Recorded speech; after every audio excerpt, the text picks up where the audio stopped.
For over 600 years, one family dominated European politics with such overwhelming power that they could make or break entire nations with a single decision. At their peak, they controlled an empire so vast that the sun literally never set on their territories.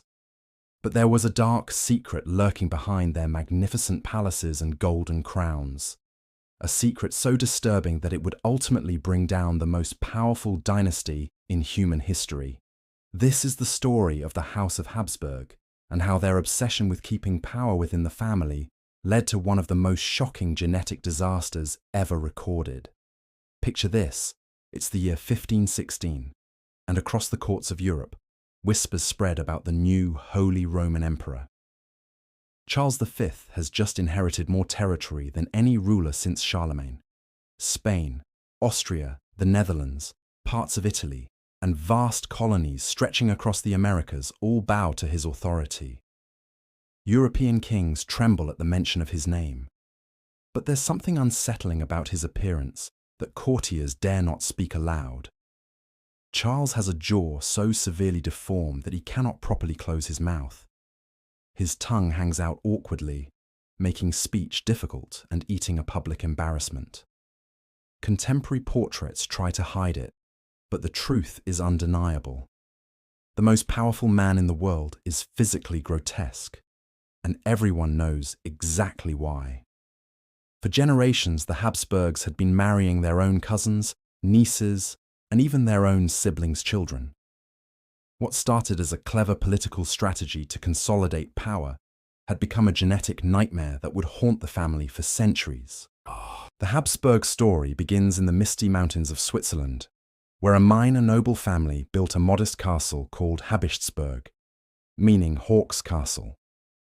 From these humble beginnings in the 11th century, they would climb the ladder of European nobility through a combination of shrewd marriages, military conquest, and sheer ruthless ambition.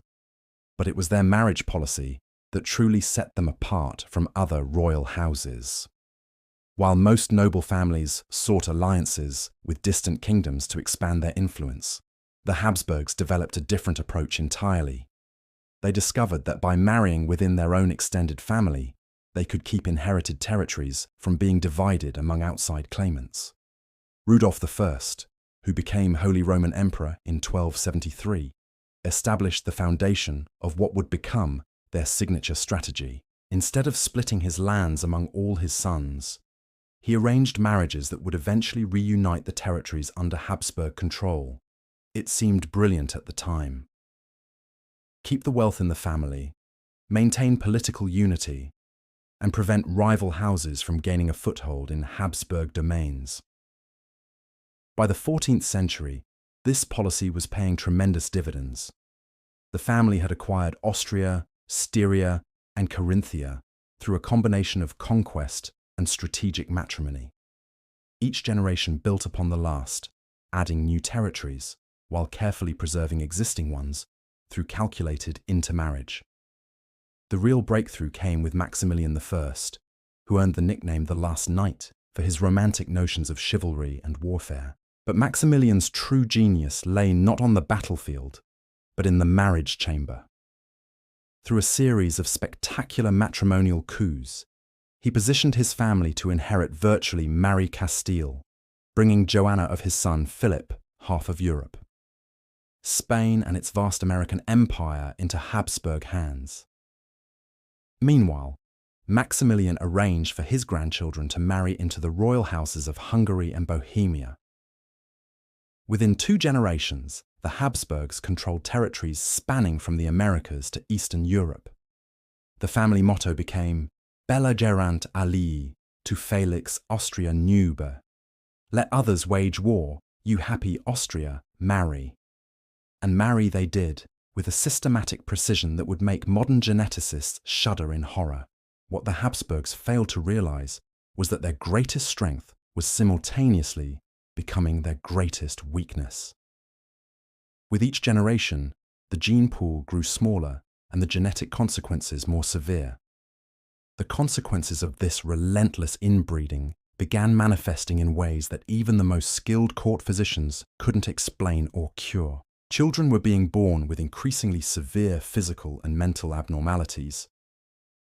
What had once been occasional family quirks were becoming systematic genetic disasters that threatened the very survival of the dynasty. Charles V, despite his deformed jaw and speech impediments, managed to rule effectively for nearly 4 decades. But the genetic damage was accelerating with each passing generation. His son, Philip II, inherited not only vast territories, but also a collection of physical ailments that would plague him throughout his reign. Philip suffered from severe gout, kidney stones, and what contemporary doctors described as mysterious fevers that would leave him bedridden for weeks at a time. The Habsburg family tree by this point resembled less of a tree and more of a tangled web. Cousins married cousins, uncles married nieces, and the genetic diversity that nature requires for healthy offspring was being systematically eliminated. Medical knowledge of the time couldn't comprehend what was happening, but the evidence was becoming impossible to ignore. Philip II's marriage to his niece, Anna of Austria, produced several children, but many died in infancy or suffered from severe developmental problems. Their son Philip III was described by contemporaries as mentally sluggish and physically weak, barely capable of governing the vast empire he had inherited. Court records from this period reveal a growing concern among advisors about the Habsburg rulers' capacity to make sound decisions. But the family doubled down on their strategy, convinced that any problems were temporary setbacks rather than the result of their marriage policies. They continued arranging unions between close relatives, believing that keeping the bloodline pure would somehow strengthen their claim to divine authority. The most catastrophic example of Habsburg inbreeding was yet to come.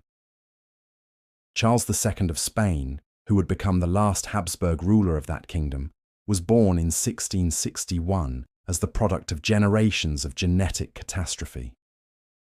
His family tree was so convoluted that his genetic diversity was actually lower than that of children born to siblings.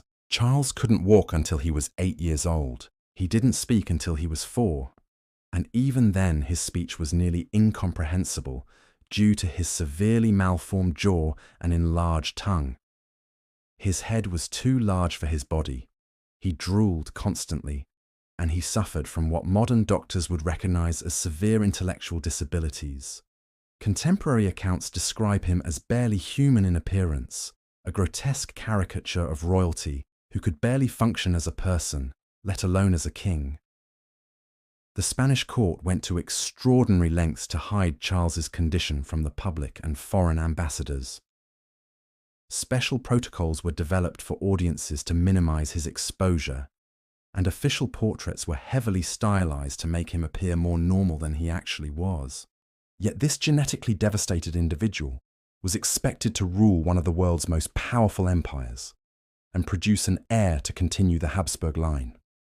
Charles II died in 1700 at the age of 39, leaving no children and bringing the Spanish Habsburg line to its inevitable end. His death sparked the War of Spanish Succession as European powers scrambled to claim the territories that this genetically destroyed dynasty could no longer hold together.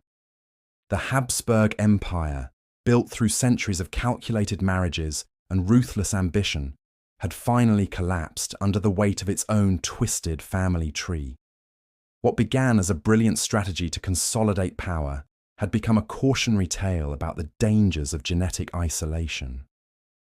The family that once boasted that the sun never set on their empire had literally bred themselves out of existence.